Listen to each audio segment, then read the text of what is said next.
Hello दोस्तों। आज की कहानी बेहद रोमांटिक है, इसलिए प्लीज़ पूरी सुनें। मैं अभी 18 बरस का ही हुआ था, जैसे कि जवानी की दहलीज पर कदम रखा हो। दुनिया की हर चीज़ रंगीन और हसीन लगने लगी थी। मेरी 30 साल की चाची, जिनकी शादी को अभी 2 बरस ही हुए थे, दिखने में बेहद हसीन और जमील थी, जैसे कोई चांद का टुकड़ा हो। नूर बरसता हुआ चेहरा था उनका। मेरे चाचा जान, जो एक बड़ी कंपनी में इंजीनियर थे, बाहर मुल्क में काम करते थे, इसलिए चाची अपनी हर बात मुझसे शेयर करती थी। वो मुझे अपना राजदार, अपना दोस्त मानती थी। जैसे हम उम्र हों, वो मेरी काफ़ी फिक्र करती थी और मुझसे बातें करती रहती थी। वो हर वक्त मेरे आस पास मंडराती रहती, जैसे कोई साया साथ रहता है। उनकी निगाहें मुझ पर ही टिकी रहती थीं। एक दिन जब घर में कोई नहीं था, दोपहर का वक्त था, बाहर कड़ी धूप थी और घर में एसी की ठंडी हवा का माहौल बिल्कुल शांत था। नहाने के बाद मैं कपड़े बदल रहा था। अचानक से कमरे में चाची आ गई। जैसे ही उनकी नज़र मुझ पर पड़ी, चाची के होश उड़ गए। थोड़ी देर तक वो मुझे इसी तरह खामोशी से देखती रही। फिर वो बहाना बनाते हुए मुझसे कहने लगी, रेहान, मैं तुम्हें कपड़े पहनने में मदद कर देती हूँ। मैंने भी चुपचाप हाँ में सर हिला दिया। कपड़े पहनाते समय चाची जानबूझकर मुझे इधर उधर छूने की कोशिश करने लगी। अचानक चाची ने मेरा, हेलो दोस्तों, स्वागत है आप सभी का हमारी एक और रोमांचक कहानी में। उम्मीद करती हूँ आपको ये कहानी बेहद पसंद आएगी। मेरा नाम रेहान है और मैंने अभी अभी जवानी की दहलीज पर कदम रखा है, जैसे किसी नए सफ़र की शुरुआत हो। दुनिया नई और दिलचस्प लग रही थी। मैं स्कूल पास करके अभी कॉलेज में आया हूँ और मैं ग्रेजुएशन के पहले साल की पढ़ाई करता हूँ। अभी मेरे घर में मेरे और मेरे अब्बा जान के अलावा और कोई नहीं रहता है।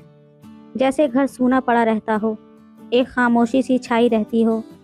मेरे अब्बा जान काम ख़त्म करके शाम को घर लौटते थे। थके हारे दोपहर को कॉलेज से वापस घर आने के बाद मेरी देखभाल और घर के काम करने के लिए घर पर कोई नहीं होता था। जैसे घर बेचिराग हो, उदास सा। इसलिए मेरे अब्बा जान ने मेरे चाचा जान से बात करके चाची सलमा को हमारे घर कुछ दिनों के लिए बुला लिया था। जैसे किसी फरिश्ते को बुला लिया हो या जैसे कोई रहमत आ गई हो। मेरे चाचा जान काम के सिलसिले में बॉम्बे रहते हैं। वो वहाँ एक बड़ी कंपनी में ऊंचे ओहदे पर काम करते थे। उनकी शादी को अभी 2 बरस ही हुए हैं। मेरी चाची भी वहीं उन्हीं के साथ रहती हैं। वो दिखने में बेहद खूबसूरत और दिलकश हैं, जैसे कि कोई हुस्न की मलिका हो। मैंने उन्हें पहली बार शादी के वक्त ही देखा था। उसके बाद से वो मेरे चाचा जान के साथ बॉम्बे शिफ्ट हो गई थीं और कभी यहाँ वापस नहीं आईं। जैसे कोई परदेश चला जाए, अपने वतन से दूर। जब चाची सलमा बॉम्बे से यहाँ आईं तो मुझे देखते ही उन्होंने खुशी से अपने गले लगा लिया, जैसे बरसों बाद कोई अपना मिला हो, जैसे बिछड़ा हुआ कोई फिर से मिल गया हो। वो मुझसे मिलकर बहुत खुश हुईं और कहने लगीं कि रेहान, तुम तो बहुत जल्दी बड़े हो गए हो, माशाल्लाह, अब तो जवान हो गए हो। उनकी आवाज़ में प्यार और अपनापन था। मेरी चाची बहुत ही खुले मिजाज की थीं, बेतकल्लुफ़। जब उन्होंने मुझे गले से लगाया तो मेरे रोम रोम खड़े हो गए। एक सिहरन सी दौड़ गई पूरे जिस्म में। मेरी धड़कनें भी तेज़ हो गई थीं, जैसे दिल उछल रहा हो। एक अजीब सी कैफियत थी। फिर मैंने बातें करते करते उनका सारा सामान अपने कमरे में शिफ्ट कर दिया। वो मेरे कमरे में ही रहती थी, जैसे अब यही उनका ठिकाना हो, जैसे वो भी इस घर का हिस्सा बन गई हों। मैं भी खुशी खुशी अपना कमरा उनके साथ एडजस्ट कर रहा था, जैसे कोई ख़जाना मिल गया हो। एक नया एहसास था। उनके आने के बाद से दोपहर को जब मैं कॉलेज से घर आता तो खाना खिलाने से लेकर मेरी और घर की सारी देखभाल तक सारा काम चाची ही करती थीं, जैसे वो घर की मालकिन हो या जैसे मेरी बड़ी बहन हो। मैं अब 19 बरस का हो गया था। चाची को हमारे घर बुलाने का एक और सबब भी था। करीब 1 महीने पहले मुझे डेंगू और एनीमिया की शिकायत हुई थी, जिससे मेरी हालत काफ़ी ख़राब हो गई थी। बहुत कमज़ोरी आ गई थी, इसलिए मुझे अभी भी कमज़ोरी रहती थी। इसी वजह से मैं खुद से कोई काम नहीं कर पाता था, जैसे बेबस हो गया हूँ, किसी का मोहताज हो गया हूँ। धीरे धीरे वक्त गुजरता गया। चाची को घर आए कई दिन हो गए थे। मेरे कॉलेज जाने से लेकर हमारे घर तक की पूरी जिम्मेदारी चाची ही उठा रही थी, जैसे वो मेरी माँ ही हो, मेरी परवाह करने वाली। एक रात अचानक मेरी नींद खुल गई। आधी रात का वक्त था, बाहर सन्नाटा छाया हुआ था।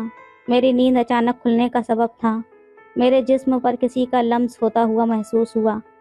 एक नाजुक सा स्पर्श, जैसे कोई धीरे से छू रहा हो, मुझे सहला रहा हो। वो हाथ कब से मेरे इधर उधर टच हो रहा था। मुझे कुछ समझ नहीं आ रहा था। मैंने अपनी आंखें खोली तो देखा चाची अचानक मेरे इधर उधर हाथ फेरने लगी, जैसे कोई अपना समझकर छू रहा हो, बेतकल्लुफ़ी से। मुझे पहले तो लगा ये सब चाची से गलती से हो गया है, जैसे नींद में किसी का हाथ लग जाए, एक बुरा ख्वाब। लेकिन धीरे धीरे चाची की कुछ ऐसी चीज़ें मेरे सामने आने लगीं जो मुझे बिल्कुल भी पसंद नहीं थी, जो मुझे बेचैन कर रही थी। उस दिन मैंने पहली बार ये अजीब रवैया देखा था। मैं घबरा गया था, समझ नहीं आ रहा था क्या करूं। मैंने उनसे इसलिए कुछ नहीं कहा कि शायद उनसे ये सब नींद में गलती से हुआ हो, जैसे कोई ख्वाब देख रहा हो और सुबह भूल जाएगा। लेकिन अगले दिन भी चाची ने फिर से वैसा ही कुछ किया और ये सिलसिला लगातार 5-6 दिन तक चलता रहा। चाची के इस अजीब रवैये को सहने के बाद मैं अंदर ही अंदर कुढ़ रहा था। मैंने आखिरकार तय किया कि अब मैं इनसे इस रवैये के बारे में बात करूँगा। मुझे ये सब थोड़ा ठीक नहीं लग रहा था, जैसे कुछ गलत हो रहा हो। मेरा ज़मीर मुझे मलामत कर रहा था। अगले दिन जब मैं कॉलेज से दोपहर में अपने घर आया और खाना खाते वक्त माहौल थोड़ा तनावपूर्ण भी नहीं था, तो मैंने उनसे बातों ही बातों में हिचकिचाते हुए वो सवाल किया, जैसे दिल का बोझ हल्का कर रहा हूँ, जैसे कोई राज खोल रहा हूँ। तब मैंने चाची से कहा कि पिछले दिनों से रात को सोते वक्त आप मेरे पर अलग अलग जगह पर हाथ क्यों फेरती हैं? क्या आपको कोई अजीब ख्वाब आ जाते हैं, या कोई वहम है, या फिर कोई और बात है? जैसे ही मैंने चाची से ये सवाल किया, उनके चेहरे के हाव भाव ही बदल गए थे, जैसे रंग उड़ गया हो। उनके चेहरे पर घबराहट और शर्मिंदगी साफ झलक रही थी। उन्होंने नज़रें चुराते हुए आवाज़ में थोड़ी सी घबराहट के साथ कहा कि शायद जब मैं गहरी नींद में सो जाती हूँ तो हो सकता है गलती से मेरा हाथ तुम्हारे ऊपर आ गया हो। मेरा कोई बुरा इरादा नहीं था बेटा।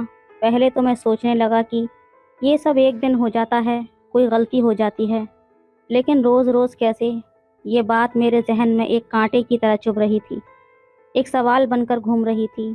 लेकिन फिर मैंने चाची की बातों पर एतबार कर लिया, उनका लिहाज किया, उन्हें शर्मिंदा नहीं करना चाहा। पर उसके पीछे का सच कुछ और ही था। ये तो बस एक ज़ाहिरी पर्दा था, हकीकत छुपाने का, जैसे किसी किताब का गलत कवर। अगली रात सोने के कुछ देर बाद ही अचानक ही मेरी नींद खुल गई, जैसे कोई धीरे से पुकार रहा हो, कोई ख्वाब अधूरा रह गया हो। इसी वजह से मेरी आधी रात में ही नींद टूट गई थी। उस वक्त मैं उठा और मैंने देखा कि चाची अपने बिस्तर पर नहीं थी, जैसे कोई साया गायब हो गया हो। कमरा सूना लग रहा था। मुझे लगा कि वो शायद पानी पीने या टॉयलेट गई होंगी। ये सोचकर मैंने ज़्यादा ध्यान नहीं दिया। फिर करवट बदलकर सोने की कोशिश की, लेकिन जब वो काफ़ी देर तक नहीं आई और कमरे के बाहर भी नहीं थी, तब मैं उठकर चाची को ढूंढने लगा। दिल में एक अजीब सी बेचैनी थी, एक अनजाना सा डर था। बाहर आने के बाद मैंने देखा कि चाची इतनी रात गए बाहर बगीचे में टहल रही थी। चांदनी रात में वो और भी हसीन लग रही थी, जैसे कोई चांद का टुकड़ा ज़मीन पर उतर आया हो। हवा में उनके बालों की खुशबू फैली हुई थी। मैंने चाची की ओर जाने का सोचा। दिल में एक खौफ भी था कि कहीं वो मुझे देख न लें, और एक कशिश भी थी, एक अनजाना सा खिंचाव। पर तभी चाची मेरे कमरे की ओर आने के लिए पलट गई। अगर उस वक्त मुझे चाची देख लेती तो शायद उन्हें लगता कि मैं उनका पीछा कर रहा हूँ, उनकी जासूसी कर रहा हूँ। इसलिए उनके देखने से पहले ही मैं दबे पांव अपने कमरे की ओर वापस आ गया, जैसे कोई चोर पकड़ा जाने के डर रहा हो। दिल जोर से धड़क रहा था। कुछ ही देर में चाची भी कमरे में आई और आते ही वो अपने बिस्तर पर लेट गई और सो गई। लेकिन उनका वही अजीब रवैया फिर से शुरू हो गया। वो फिर से मेरे जिस्म पर हाथ फेरने लगी, जैसे नींद में कोई बेखुदी में हो, किसी और ही दुनिया में खोया हुआ हो। चाची ऐसा अजीब रवैया क्यों कर रही थी, ये मुझे बिल्कुल भी समझ नहीं आ रहा था। ये एक राज था जो मेरी समझ से परे था। जैसे कोई उलझी हुई गुत्थी। पर एक बात मुझे ज़रूर समझ आ गई थी कि वो बाहर जाती हैं और फिर मेरे जिस्म पर हाथ फेरती हैं। ये एक सिलसिला बन गया था, एक रस्म सी बन गई थी। चाची आखिर रात में बगीचे में करती क्या है, ये जानने की मेरी ख्वाहिश, ये सुलगता हुआ सवाल मेरे दिल में बहुत तेज़ी से बढ़ रहा था। जैसे कोई आग अंदर ही अंदर जल रही हो, बेचैनी बढ़ती जा रही थी। अगले दिन दोपहर में घर पर मैं और चाची ही थे। घर में एक खामोशी छाई हुई थी, जैसे कोई राज छुपा हो। चाची मुझे खाना खिला रही थीं, जैसे कोई माँ अपने बच्चे को खाना खिलाती है, प्यार से। पर उनकी आंखों में एक उदासी थी। खाना खाने के बाद मैं थोड़ा मुस्कुराते हुए, शरारत भरे अंदाज में, माहौल को हल्का करने की कोशिश करते हुए चाची से सवाल किया कि चाची, आप माशाल्लाह कितनी खूबसूरत हैं। जैसे कोई हुस्न की परी हो, जैसे कोई आसमान से अप्सरा उतर आई हो। इस पर उनका कोई जवाब नहीं आया, वो बस मुस्कुरा दी। उनके गालों पर लाली दौड़ गई, जैसे कोई फूल खिल उठा हो। फिर मैं अपने कमरे में जाकर पढ़ाई करने लगा। थोड़ी देर के बाद जब मैं पानी पीने बाहर निकला तो उस वक्त वो अम्मी के कमरे में थी। जब मैं उस कमरे के पास गया तो मुझे चाची वहाँ कुछ अलग ही रूप में दिखी, जैसे कोई हूर हो, जैसे कोई ख्वाब हो। वो अभी अभी नहाकर बाहर आई थीं। उनके बालों से पानी टपक रहा था, जैसे मोती बिखर रहे हों। कपड़े पहनकर वो अपनी खूबसूरती को आईने में निहार रही थीं, जैसे वो कोई 20 बरस की लड़की हो, अपनी अदाओं पर इतरा रही हो। खुद मैं खोई हुई। मुझे देखते ही चाची थोड़ी शर्मा गईं। उनके चेहरे पर एक हल्की सी शिकस्त आ गई, जैसे कोई राज खुल गया हो। उस वक्त वो मेरे सामने खड़ी थी और मुझसे बातें करने लगी, जैसे कुछ छुपा रही हो, कुछ कहना चाहती हो। मुझे देखकर उन्होंने बनावटी नाराज़गी से और शरारत से कहा, ये अच्छा, अब आ ही गई हो तो बताओ मैं कैसी लग रही हूँ। लेकिन उस वक्त मैं पढ़ाई करके आया था और मुझे हल्की फुल्की भूख भी लगी थी, इसलिए मैं वहाँ गया था। लेकिन चाची तो मेरे मुंह से अपनी तारीफ सुनने को बेताब हो गई थी, जैसे कोई प्यासा पानी के लिए तरस रहा हो, जैसे कोई इनाम का मुंतजिर हो। उन्होंने मेरा हाथ पकड़कर मुझे आईने के सामने ले गईं। एक हाथ मेरे कंधे पर रखकर वो मेरे पीछे खड़ी हो गई। उनकी सांसों की गर्मी मुझे महसूस हो रही थी। एक अजीब सा एहसास था। उन्होंने नज़ाकत से धीमी आवाज़ में कहा कि रेहान, तुम्हें क्या लगता है, क्या मैं किसी से कम खूबसूरत लगती हूँ? क्या मैं अब भी जवान लगती हूँ? क्या मैं तुम्हें अच्छी लगती हूँ? लेकिन मैं अभी अभी पढ़ाई करके आया था और मेरा सर भारी भारी सा लग रहा था, इसलिए मैंने बेदिली से बिना ज़्यादा सोचे समझे अपना सर हाँ में हिला दिया और बोला कि चाची, मुझे भूख लगी है, कुछ खाना है क्या? ये देखकर मेरी चाची हंस पड़ी। उनकी हंसी में एक शरारत थी, एक शिकवा था। उन्होंने कहा कि मैंने तो तुम्हें बड़ा समझा था, लेकिन तुम अब भी बच्चों की तरह बर्ताव कर रहे हो। अभी नादान हो, दुनियादारी से अनजान हो। कोई बात नहीं, अब तुम्हें समझदार बनाने की जिम्मेदारी मेरी है। ठीक है, तुम यहाँ रुको, मैं आती हूँ। उस वक्त मैं उस कमरे से बाहर आ गया। कुछ ही देर में उन्होंने मुझे खाना दिया। फिर मैंने उस रात सच जानने का तय कर लिया था, जैसे कोई कसम खा ली हो, जैसे कोई मिशन हो, क्योंकि मुझे जानना था कि चाची वहाँ क्यों जाती है। उस राज से पर्दा उठाना था, उस गुत्थी को सुलझाना था। रात में सोने के बाद कुछ ही देर में मैंने अपनी आंखें खोली। मैं जानबूझकर सोया हुआ होने का नाटक कर रहा था, जैसे कोई जासूसी किसी का पीछा कर रहा हो। फिर मैं दबे पांव कमरे से बाहर निकला। फिर पानी पीने किचन में जाकर बाहर बगीचे में आ गया, जैसे कोई चोर चुपके से कहीं जा रहा हो। चाची वहीं बैठी मोबाइल में कुछ देख रही थी। चांद की रोशनी में उनका चेहरा और भी निखर रहा था, जैसे कोई ख्वाब हो। वो मंजर देखकर कुछ बातें मेरी समझ में आ गईं। मुझे जो समझना था वो मैं समझ चुका था। एक हकीकत मुझ पर वाज़ेह हो गई थी, जैसे कोई पर्दा उठ गया हो। मैं समझ गया था कि चाची के दिल में कुछ और ही चल रहा है, कोई दबी हुई ख्वाहिश है, कोई अरमान है। उसके बाद मैं कमरे में आकर सो गया, जैसे कुछ हुआ ही ना हो, जैसे कोई ख्वाब देखकर भूल गया हो। अब मुझे उनसे अकेले में बात करनी थी। इस रात से पर्दा उठाना था, अपने दिल का बोझ हल्का करना था। देखते ही देखते 3 दिन और बीत गए। अब मेरे कॉलेज से सर्दियों की छुट्टियां शुरू होने वाली थीं और मेरे अब्बा को ऑफिस के काम से कुछ दिनों के लिए बाहर जाना था। मेरे अब्बू वहाँ जाते जाते मुझसे बोल गए कि मेरे इम्तिहान आने वाले हैं, इसलिए अब मैं छुट्टी का इस्तेमाल अपने सिलेबस की तैयारी करने में करूं, जैसे कोई नसीहत कर रहा हो। उनके जाने के बाद घर में मैं और चाची दोनों ही अकेले थे। पूरे घर में हम सिर्फ दो ही थे, जैसे इस वीरान घर में बस हम दो ही रह गए हों। हम दोनों इसी दौरान काफ़ी अच्छे और करीबी दोस्त बन गए थे, जैसे हम राज हों, जैसे जिगरी दोस्त। हम दोनों अपनी सारी बातें एक दूसरे को बताते और एक दूसरे से मजाक भी करते रहते, जैसे कोई हम उम्र हो, कोई बचपन का साथी। एक दिन मैंने चाची से ऐसे ही बात करते हुए माहौल को थोड़ा जज्बाती बनाते हुए उनके दिल की बात जानने की कोशिश करते हुए सवाल किया कि चाची, आपको भी लगता होगा कि आपको भी कोई ऐसा चाहिए जो आपसे बेपनाह प्यार करे, आपकी बहुत देखभाल करे, आपको समझे, आपके दिल की बात जाने। जैसे ही मैंने ये बात कही, उनकी आंखों में आंसू छलक पड़े, जैसे किसी ने झील से मोती बिखेर दिए हों। वो कहने लगी कि रेहान, तुमने सच में मेरे दिल की गहराइयों को छू लिया। तुम्हारे चाचा तो सुबह से शाम तक काम में ही लगे रहते हैं, घर आते ही थके हारे बिस्तर पर गिर पड़ते हैं। इस आपाधापी में उन्हें मेरे लिए ज़रा भी वक्त नहीं मिलता।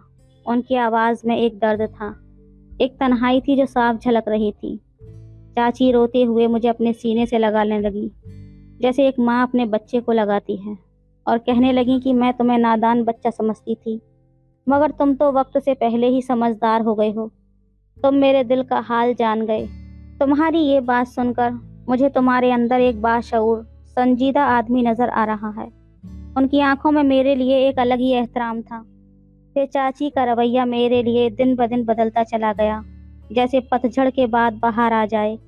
उसके अगले दिन जब मैं नहाकर कपड़े पहन रहा था, तब जींस की जिप लगाते वक्त अचानक वो अटक गई और मुझे एक तेज दर्द का एहसास हुआ। मैं दर्द से करहा उठा। चाची मेरी आवाज़ सुनकर फौरन आई और पूछा क्या हुआ। मैंने उन्हें बताया तो उन्होंने फिक्रमंदी से कहा कि दिखाओ, मैं ठीक कर देती हूँ। मैं शुक्रगुजार था कि उन्होंने मेरी मदद की, वरना मैं बहुत परेशान हो जाता। उस दिन के बाद से चाची का व्यवहार मेरे प्रति और भी ज़्यादा बदल सा गया था, जैसे वो मेरी और भी ज़्यादा फिक्र करने लगी हो। आज चाची ने ब्लैक रंग का एक रेशमी लिबास पहना हुआ था, जो उनके हुस्न को और भी ज़्यादा निखार रहा था। वो चांदनी रात में खिले गुलाब की तरह लग रही थी। मैं उन्हें बस देखता ही रह गया, जैसे कोई हसीन ख्वाब देख रहा हूँ।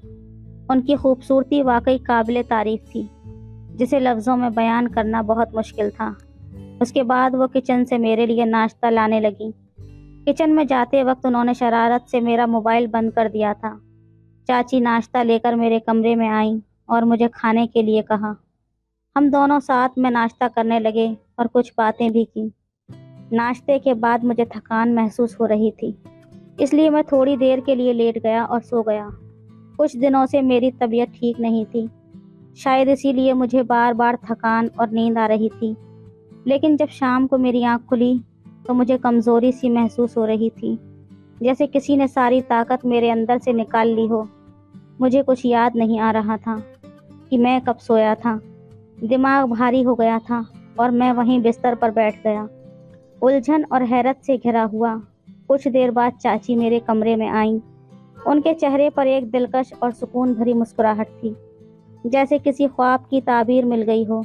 उन्होंने कहा कि रेहान, मुझे ज़रा भी अंदाज़ा नहीं था कि तुम्हारे यहाँ होने से मेरी ज़िंदगी में इतनी खुशियाँ आ जाएंगी। उनकी आंखों में एक चमक थी, एक गहरा एहसास था। मैं चाची की बातों को बिल्कुल नहीं समझ पा रहा था। मुझे तो ये भी समझ नहीं आ रहा था कि मैं इतनी देर क्यों सोता रहा। मैंने उनकी बातों पर ध्यान नहीं दिया, क्योंकि मैं अपने ही ख्यालों में गुम था, एक अजीब सी कश्मकश में फंसा हुआ था। उस दिन मेरे बदन में काफ़ी दर्द था। रात को मैंने चाची से कहा कि क्या वो थोड़ी मालिश कर सकती हैं। वो फ़ौरन तैयार हो गईं और तेल लगाकर मेरे बदन की मालिश करने लगी। उनकी मालिश से मुझे काफ़ी आराम मिला और मैं थोड़ी देर में सो गया। उस दिन के बाद जैसे जैसे दिन गुजरते गए, चाची मुझे और भी ज़्यादा खुश दिखने लगी। उनके चेहरे पर एक अलग ही नूर था। लेकिन करीब 2 बजे के बाद जब भी मैं नींद से उठता तो मुझे बहुत ज़्यादा कमज़ोरी महसूस होती। नींद से उठने के बाद जब भी मैं नाश्ता करने जाता, लेकिन चाची हमेशा एक ही बात कहती थी कि आज तुमने मुझे बहुत खुश कर दिया, मेरा दिल बाग बाग कर दिया। मैं उन्हें किस तरह खुश कर रहा था ये मुझे खुद भी नहीं पता था। फिर चाची मुझसे जो कहती थी ये सुनकर मुझे अच्छा लगने लगा था। एक अजीब सी खुशी महसूस होती थी। शुरू में मुझे चाची से तैयार होने में शर्म सी आती थी, लेकिन अब मैं बिना शर्म के तैयार होने लगा था, जैसे ये एक रोज़ का मामूल बन गया हो। फिर कुछ दिनों में चाची और मेरे बीच एक ख़ास रिश्ता बनने लगा। एक ऐसा रिश्ता जो लफ्ज़ों में बयान नहीं हो सकता। एक स्नेह और फिक्र का रिश्ता। और मुझे धीरे धीरे सब अच्छा लगने लगा था, जैसे ज़िंदगी एक नए रंग में रंग गई हो। फिर थोड़े दिनों बाद पापा भी अपने काम से फारिग होकर घर आ गए थे। फिर भी मेरी चाची ने मेरा बहुत ख्याल रखा, जैसे मैं उनका अपना बेटा हूँ। फिर एक दिन बॉम्बे से मेरे चाचा का फ़ोन आया कि उन्हें मेरी चाची की बहुत ज़रूरत है। उनके घर में काम करने वाला कोई नहीं है, इसलिए अब उन्हें चाची की सख्त ज़रूरत है। और फिर उसके अगले ही दिन चाची को बॉम्बे जाना पड़ा, जैसे मेरी ज़िंदगी का एक हिस्सा मुझसे जुदा हो गया हो। लेकिन अब मुझे चाची की बहुत याद आती थी, एक बेचैनी सी रहती थी। उनसे मुझे बहुत ज़्यादा लगाव हो गया था। मेरे लिए वो एक दोस्त से भी बढ़कर थी, एक रहनुमा थी, एक हमदर्द थी। जाते जाते उन्होंने मुझसे कहा कि मैं जल्द ही तुम्हारे पास वापस आऊँगी। ये सिर्फ कुछ दिनों की बात है। उनकी आंखों में एक वादा था, एक उम्मीद थी। चाची के साथ ये कैसा रिश्ता था मैं खुद भी नहीं जान पाया, लेकिन उन्हें मेरी बहुत फिक्र रहती और मैं उन्हें आज भी मिस करता हूँ। अगर आपके जीवन में भी कोई आपकी इतनी केयर करने वाला है तो प्लीज़ कमेंट करके ज़रूर बताएं। वीडियो अच्छी लगे तो लाइक करें, शेयर करें, सब्सक्राइब करें। धन्यवाद। मेरा बाप नशा करता था। मेरी माँ मेरे बाप से तंग आ चुकी थी।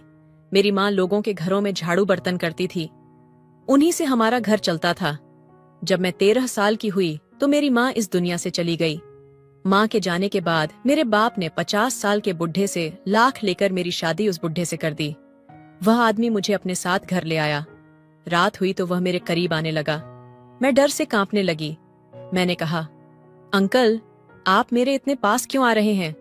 वह कहने लगा, अरे तुम डर क्यों रही हो? जो मैं तुम्हारे साथ करने जा रहा हूं उससे तुम्हें बहुत मजा आएगा। मैं खुश हो गई। कहाँ ठीक है। फिर उन्होंने जो मेरे साथ किया उससे मेरी चीख निकल गई। मैं जोर जोर से चिल्लाने लगी, लेकिन उसने मेरे साथ कुछ महीनों बाद मेरे पेट फूलने लगा। एक दिन मेरे पेट में बहुत जोर का दर्द हुआ। मैं बाथरूम गई, लेकिन उस वक्त मेरे होश उड़ गए जब मेरे पेट से मेरा नाम निया है। मेरी उम्र 13 साल है। मैं अपने माँ बाप की इकलौती बेटी हूँ। मेरी मम्मी बहुत मेहनत का शौहरत है। लोगों के घरों में बर्तन और झाड़ू पोछा करके वह हमारे घर के खर्चे पूरे करती है। और मेरे पापा एक शराबी इंसान हैं जो मम्मी के पैसे चुराकर अपनी प्यास बुझाते हैं। उन्हें इतना भी ख्याल नहीं है कि उनकी एक बेटी भी है जिसकी शादी करनी है, जिसकी पढ़ाई पूरी करवानी है। उन्हें बस अपनी जिंदगी से मतलब है। उनका मकसद सिर्फ शराब पीना है। मेरी मम्मी उनसे बहुत तंग आ गई थी। उनका दिल चाहता था कि वह सब छोड़ छाड़ कर कहीं दूर चली जाए।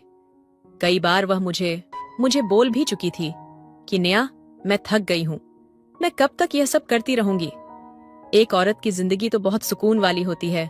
वह घर में रहती है, घर के काम करती है, लेकिन तुम्हारे पिता ने मेरी जिंदगी को बदतर कर दिया है। मैं लोगों के घरों में झाड़ू पोछा करती हूँ ताकि कुछ पैसे आ जाएं। मैं कब तक यह सब करूंगी? और मैं बस खामोशी से अपनी माँ की बातों को सुनती रहती थी। मेरे पास कहने के लिए कुछ भी नहीं होता था।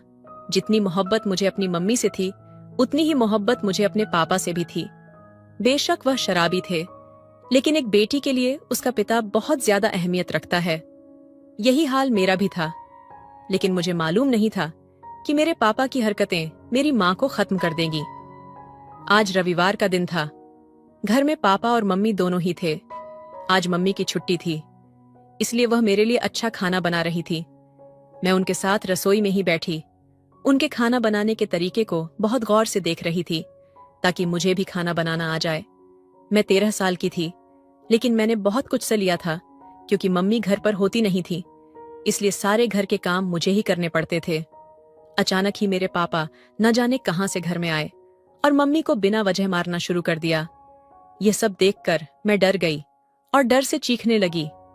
पापा मम्मी को डंडे से मार रहे थे और मेरी मम्मी पापा के आगे हाथ जोड़ते हुए रो रही थी कि उनसे क्या गलती हो गई है जो उन्हें इस तरह मारा जा रहा है। लेकिन ना तो मेरे पापा सुन रहे थे और ना ही रुक रहे थे। मैं भी उन दोनों के बीच कई बार आई थी और उनसे मिन्नतें की थीं कि पापा बस कर दो, मम्मी को इतना मत बोलो, आखिर उनका कसूर क्या है, उन्होंने क्या किया है। मगर वह मेरी कोई बात सुनने के लिए तैयार ही नहीं हो रहे थे। मम्मी को मार मार कर पापा ने उन्हें लहूलुहान कर दिया था और मम्मी के पर्स से पैसे लेकर घर से बाहर चले गए थे। मैंने तुरंत अपनी माँ के गाल को थपथपाकर उन्हें उठाने की कोशिश की, लेकिन शायद डंडा उन्हें सर पर लग गया था। उन्हें बिल्कुल होश नहीं आ रहा था। मैं चीख चक कर रो रही थी। मेरी मम्मी को अगर कुछ हो जाता तो मेरा क्या होता, यह सोचकर ही मेरी हालात खराब होने लगी थी। मैं जल्दी से बाहर निकली और चीख चक कर लोगों से मदद मांगने लगी। मम्मी की मोहल्ले में सबके साथ बहुत अच्छी बातचीत थी, इसलिए सब लोग हमारे घर आ गई थीं और उनके पति भी पीछे पीछे आ गए थे। रविवार होने की वजह से आज सब घर पर ही थे, इसलिए मेरे चीखने पर सब मेरी मम्मी की मदद के लिए आ गए थे। सब तुरंत ही मम्मी को अस्पताल लेकर पहुंचे थे, लेकिन रास्ते में ही वह इस दुनिया को छोड़कर चली गई थी और वो मुझे इस भरी दुनिया में अकेला छोड़ गई। मैं फूट फूट कर रो रही थी। जिस वक्त डॉक्टर ने मुझे कहा कि आपकी मम्मी अब इस दुनिया में नहीं है, तो मैं पूरी तरह से जमीन पर गिर पड़ी और अपना सिर जमीन पर मार मार कर रोने लगी। मुझे समझ नहीं आ रहा था कि मैं क्या करूं। मेरे लिए मेरी पूरी दुनिया मेरी मम्मी थी। उनके अलावा आज तक मैंने किसी से प्यार भी नहीं किया था। पापा से भी मैं प्यार करती थी, लेकिन जितना प्यार मैं मम्मी से करती थी उतना पापा से नहीं करती थी। मेरा खुद में कोई बस नहीं चल रहा था। ऐसा लग रहा था कि मैं भी मम्मी के साथ मर जाऊं, लेकिन मैं मर भी नहीं सकती थी। सारे मोहल्ले वालों ने ही मेरी मम्मी का अंतिम विदाई दी। मैं काफी देर तक पापा का इंतजार करती रही, लेकिन वह नहीं आए। मेरी आंखों में आंसुओं का समंदर था।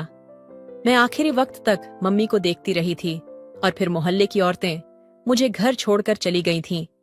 मेरा पूरा घर में सन्नाटा छाया हुआ था। मुझे अकेला डर भी लग रहा था। यह अचानक मुझ पर क्या मुसीबत आ गई थी, मुझे कुछ समझ नहीं आ रहा था। मेरी मम्मी तो आज मेरे लिए खाना बनाने वाली थी, लेकिन आज मेरे नसीब में उनके हाथ का खाना भी नहीं लिखा हुआ था। मैं रसोई घर में बैठी लगातार मम्मी के सामान को देख रही थी और मेरी आंखों से आंसू निकलते जा रहे थे। एक औलाद के लिए यह पल बहुत मुश्किल भरा होता है जब उसके माता पिता इस दुनिया से चले जाते हैं। रात काफी हो चुका था, लेकिन बाबा अभी भी नहीं आए थे। मैं अपने पापा का इंतजार करते करते सो गई। अचानक से धड़ाम से कुछ गिरने की आवाज आई। मेरी नींद खुल गई तो मैं जब अपने कमरे से बाहर निकली तो देखा पापा जमीन पर गिरे हुए हैं। वह नशे में है। मेरी आंखों से टप टप आंसू गिरने लगे। मम्मी रहती थी तो पापा को संभालती थी, लेकिन मैं क्या कर सकती थी। मैं तो खुद को भी अच्छे से संभाल नहीं पाती थी, तो मैं पापा को कैसे संभालती। मैं अपने कमरे में वापस आकर सो गई। ये रात मेरे लिए बहुत तकलीफ भरी थी। मेरी जिंदगी का सबसे कड़वा वक्त शुरू हो चुका था। सुबह भय हुई तो पापा मम्मी को पागलों जैसा ढूंढने लगे। अचानक से मेरी नींद खुली तो देखा सामने पापा चिल्ला रहे हैं। वह माँ को चिल्ला चिल्ला कर आवाज दे रहे हैं। मैं उनके पास गई। मैंने कहा, अब मम्मी इस दुनिया में नहीं है। तभी वह कहने लगे, तुम पागल हो गई हो, कहाँ चली गई? क्या वह भाग गई है यहाँ से? मैंने कहा, हाँ, यही समझ लीजिए कि वह यहाँ से भाग गई है। अब कभी हमारे पास वापस नहीं आएगी। तभी पापा कहने लगे, अच्छा हुआ भाग गई, वैसे भी किसी काम की नहीं थी। मुझे पापा के बाद बहुत तकलीफ दे रही थी। खैर, मैं उनसे ज्यादा बहस नहीं करना चाहती थी। उनको इतना कहकर मैं घर के कामों में लग गई। खैर, धीरे धीरे वक्त गुजरने लगा। एक दिन अगली सुबह जब मैं जागी तो मुझे अपने घर में मर्दों की आवाजें सुनाई देने लगीं। मैं एकदम उठकर बैठ गई थी। मैंने नजर घुमाकर देखा तो मेरे पापा बरामदे में 4 मर्दों के साथ बैठे हुए थे और वे लोग काफी उम्र दराज थे। वह लोग आपस में कुछ बातें कर रहे थे। मैं छोटी थी, इसलिए उनकी बातें समझ नहीं पा रही थी। मैं रसोई घर के दरवाजे पर ही खड़ी अपने पापा को देख रही थी, जो शायद मेरे बारे में ही बात कर रहे थे। मेरा दिल धड़कना भूल गया था जब मैंने शादी का शब्द सुना कि मेरे पापा मेरी शादी करवाने वाले हैं।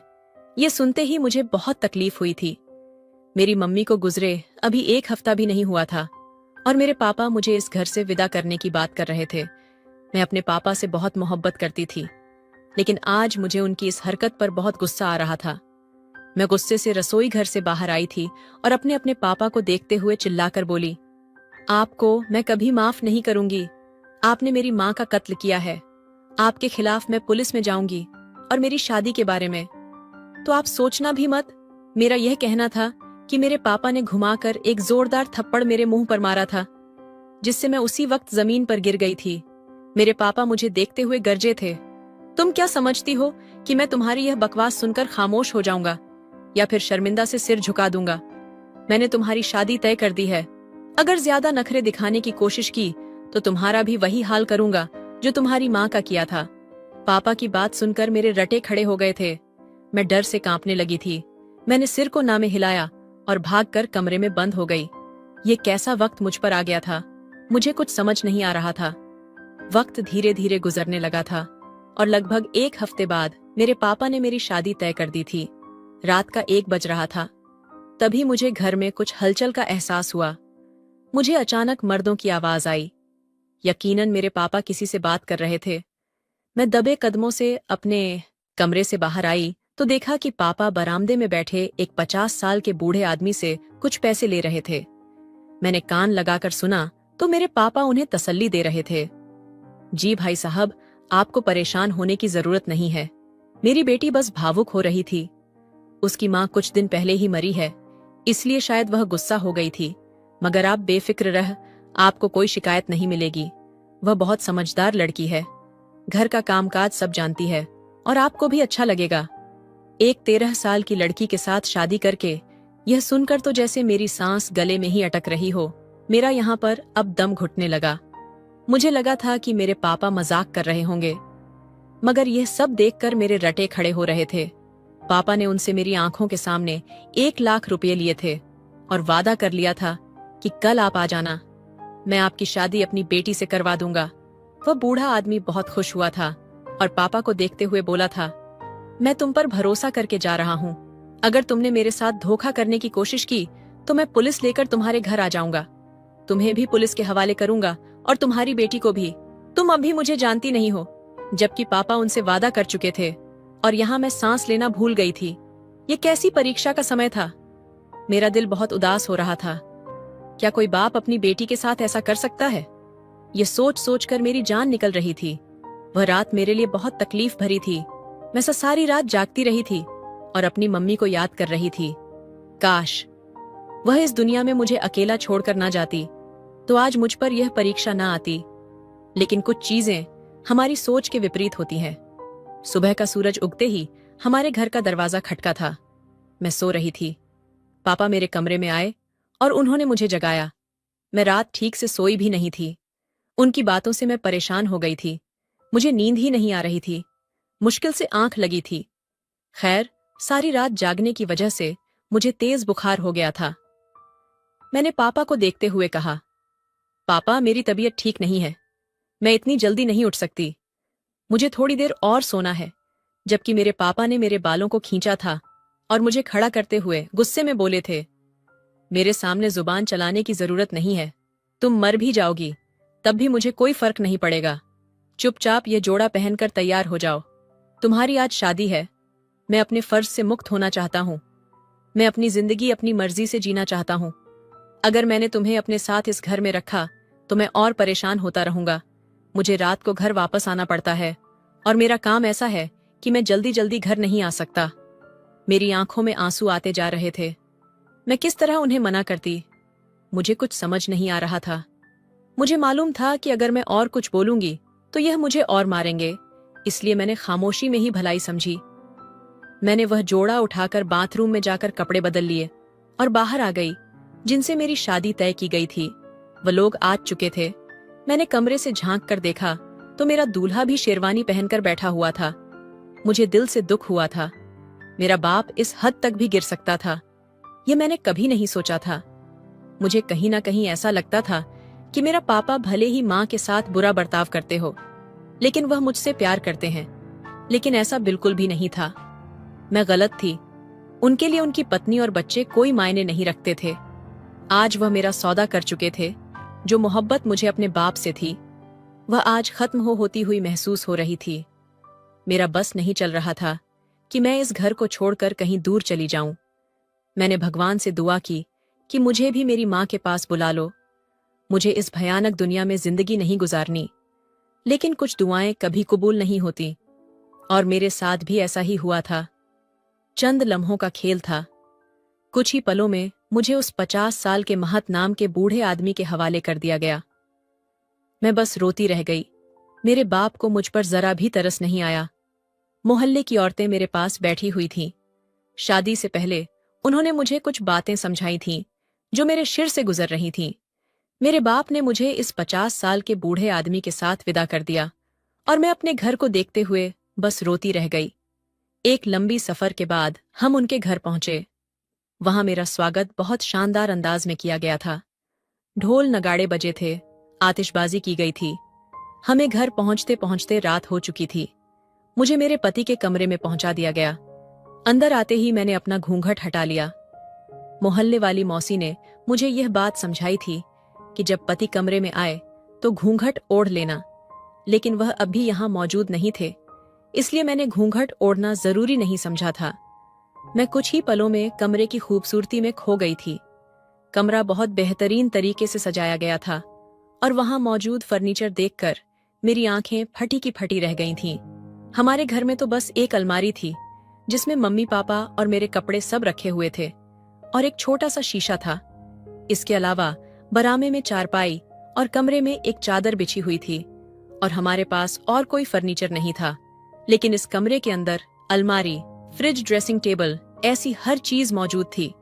मेरे चेहरे पर एक बड़ी सी मुस्कान आ गई थी। मैं चलती हुई खिड़की के पास आ गई। मुझे बचपन से ही खिड़कियां बहुत पसंद थीं। इस कमरे में तो एक कांच की बड़ी सी खिड़की थी जिससे पूरा शहर नजर आ रहा था। मेरे चेहरे पर एक खूबसूरत मुस्कान झलक रही थी, लेकिन मुझे पता नहीं था कि अब मेरे साथ क्या होने वाला है। थोड़ी ही देर गुजरी थी कि अचानक मेरे कमरे का दरवाजा खुला। मैंने दरवाजे की तरफ अपनी नजर की तो देखा, मेरा पति अंदर आ रहा था। मैंने तुरंत अपने चेहरे पर घूंघट डाल लिया। कहने को मैं 13 साल की थी, लेकिन मेरी कद काठी 5 फुट के करीब थी। मैं तुरंत ही पीछे मुंह फेर कर खड़ी हो गई थी। मेरे शरीर पर कपकपी छाई हुई थी। मुझे नहीं मालूम था कि मुझे उनके सामने कैसे बर्ताव करना है।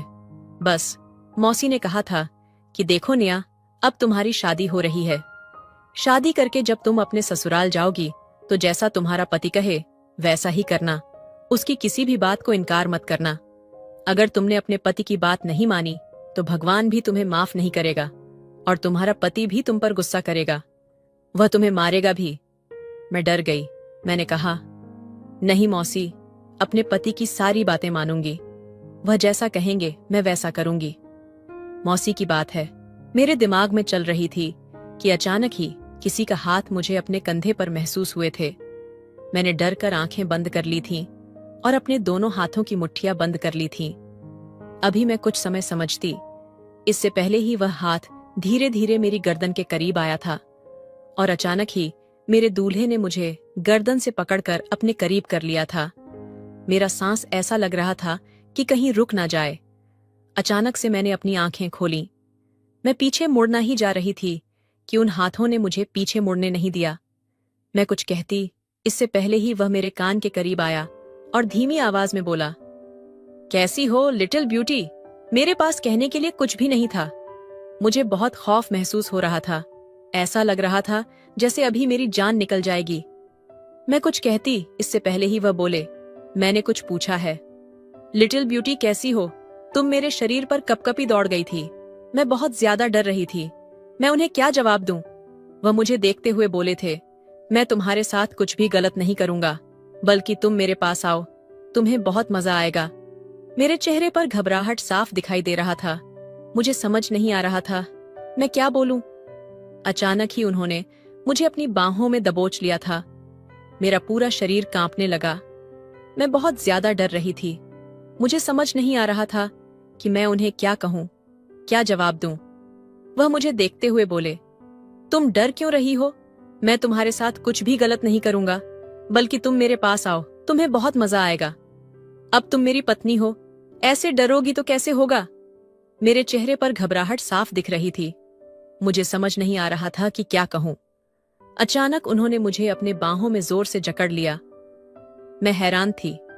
कहने को मेरी उम्र 13 साल थी, लेकिन शादी के बारे में मुझे थोड़ा बहुत पता था।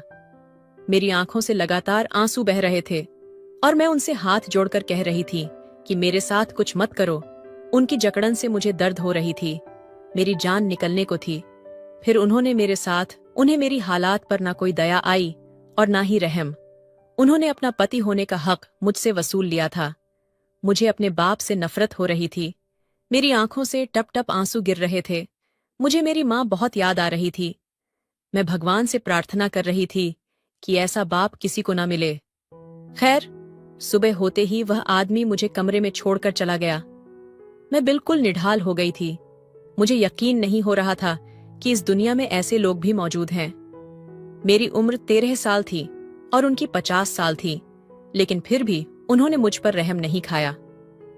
दोपहर के वक्त वे अचानक कमरे में आए और मुझे देखकर जल्दी से बोले, बाहर आओ, आज से तुम मेरे साथ एक्सरसाइज करोगी। यह तुम्हारे लिए बहुत जरूरी है। मैं मना करना चाहती थी क्योंकि मेरी ऐसी हालात नहीं थी कि मैं उनके साथ एक्सरसाइज कर सकूं, लेकिन उन्होंने जबरदस्ती मुझे अपने साथ जिम ले गए। उन्होंने मुझसे लगातार 3 घंटे एक्सरसाइज करवाई। मुझे समझ नहीं आ रहा था कि वे मेरे साथ ऐसा क्यों कर रहे हैं। समय धीरे धीरे बीतता जा रहा था। जैसे ही रात हुई, मेरे पति कमरे में आ गए। उन्हें देखकर मेरी जान निकल गई, क्योंकि मुझे पता था अब मेरे साथ क्या होने वाला है। मैंने उनके सामने हाथ जोड़ दिए और रोते हुए कहा, मुझे पता है आप मेरे पास क्यों आए हैं, लेकिन भगवान के लिए आज मुझे छोड़ दीजिएगा। लेकिन उन्होंने मेरी एक भी बात नहीं सुनी। दर्द से मेरी चीखें ऊंची हो गईं, लेकिन वे नहीं माने। वह अपनी मनमानी करने लगे। हमारी शादी को लगभग 1 महीना हो गया था और वे अपनी इन हरकतों से बाज नहीं आए थे। कई दिनों से मुझे अपने पेट में एक अजीब सा दर्द भी महसूस हो रहा था, लेकिन मैंने यह बात किसी को नहीं बताई थी, क्योंकि मुझे पता था कि सब मेरा मजाक उड़ाएंगे। पास में रहने वाली चाची ने मुझे यह खास तौर पर समझाया था कि जब तुम्हारी शादी हो जाए तो कूद फान मत करना। लेकिन मेरे पति तो मुझे रोज एक्सरसाइज कराते थे। वे ऐसा क्यों करते थे, वह मुझे समझ नहीं आता था। मैं पूरे 1 महीने से जिम कर रही थी, लेकिन इसके बावजूद मेरा पेट बढ़ता जा रहा था। घर में कई नौकर थे। वह बूढ़ा आदमी जो मेरा पति था, वह काफी अमीर था। उसके पास दौलत की कोई कमी नहीं थी। मैं नौकरों के मुंह से सुनी थी। उनकी पहली पत्नी शादी के कुछ दिनों बाद ही इस दुनिया से चली गई। उसके बाद से इन्होंने शादी करने के बारे में कभी नहीं सोचा, लेकिन पता नहीं इनको क्या हो गया जो इस उम्र में इतनी छोटी सी बच्ची के साथ शादी करने की ख्वाहिश पैदा हो गई।